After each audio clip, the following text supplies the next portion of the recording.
NRC আতঙ্কে আত্মঘাতী আগরপাড়ার এক ব্যক্তি, এলাকায় চাঞ্চল্য। ঘটনাস্থলে খড়দহ থানার পুলিশ। এনআরসি আতঙ্কে আগরপাড়া মহাজাতি নগরের বাসিন্দা 57 বছর বয়সী প্রদীপ কর নিজের আবাসনের ঘরে আত্মঘাতী হন। খবর পেয়ে ঘটনাস্থলে এলাকাবাসীরা গিয়ে দেখতে পায় গলায় দড়ি দিয়ে ঝুলছে প্রদীপ কর। মৃতদেহের পাশে রয়েছে একটি ডায়েরি। সেই ডায়েরিতে লেখা আছে এনআরসি সম্পর্কিত বিষয়। ডায়েরির খাতার একদম নিচে লেখা আছে এনআরসি আমার মৃত্যুর জন্য দায়ী।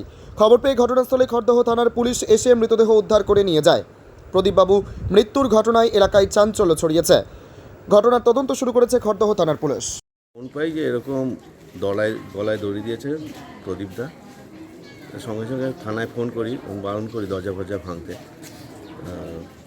আমিও চলে আসি, থানার লোকও আসেন, এসে দরজা ভেঙে দেখা যায় গলায় দড়ি দিয়ে ঝুলছেন। এবার নর্মালি যা অফিসিয়াল কাজকর্ম ওরা তদন্ত শুরু করে, আশেপাশে কাগজপত্র দেখতে দেখতে একটা দেখে যে খাতা উল্টানো রয়েছে।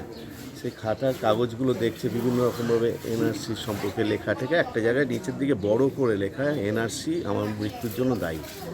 করে দেখতে চাই, কারণ প্রদীপ কর এখানে 40 বছর ধরে থাকে।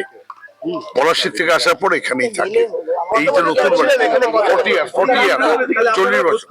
আমরা সবকিছুই করছি। একটাই কথা, যে এই যে অপপ্রচার, এই যে কুৎসা, এই যে ঘৃণা যে সরকারি দল বিজেপি এবং সরকার ভারত সরকার করছে, তার বিরুদ্ধেই তো চন্দ্রিমা দিদিভাই বললেন যে আমাদের লড়াই, মামাটি মানুষের সরকারের লড়াই, আমাদের দলের লড়াই চলছে। আমরা মানুষকে রক্ষা করব, মানুষকে প্রোটেকশন। Okay, thank you.